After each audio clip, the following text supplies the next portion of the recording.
নমস্কার, আমার নাম অজিত রুদ্র পাল। আমার বাড়ি নন্দনগর। আমি একজন মিস শ্রমিক। আসলে আমাদের কাজটা জাতিগত। প্রথম আমার বাবা সনাতন পদ্ধতিতে সেগুলোই তৈরি করতেন, কিন্তু মাঝখান দিয়ে আমাদের একটা ভয়াবহ দিন এসেছিল, যে প্লাস্টিক।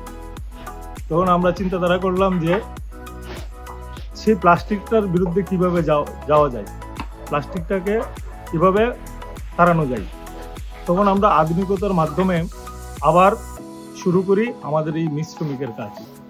আজকে আমি 5 বছর ধরে সেটা শুরু করে আমি নিজেও আত্মনির্ভরতা পেয়েছি। পাশাপাশি আমার এখানে 8-10টা পরিবার আছে, ওনারাও আমার এই কর্মে কাজ করে ওনারাও সংসার চালাচ্ছেন এবং আত্মনির্ভর হচ্ছেন।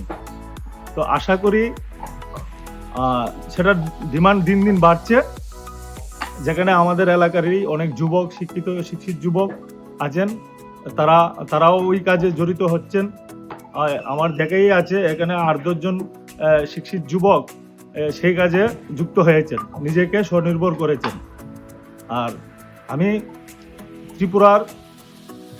ত্রিপুরা নয়, শুধু আমি ভারতবর্ষের নয়, পৃথিবীর প্রত্যেকটা মানুষের কাছে অনুরোধ রাখছি যে ওই প্লাস্টিকের বিরুদ্ধে রুখে দাঁড়াতে, না হলে আমাদের এই পৃথিবী ধ্বংস হয়ে যাবে। আগামী দিনে আমরা এই পৃথিবীকে রক্ষা করতে পারবো না। তো আমাদের সহযোগিতা করুন, সবাই মিলে পরিবেশ বান্ধব জিনিস ব্যবহার করুন, পৃথিবীকে সুরক্ষিত রাখুন।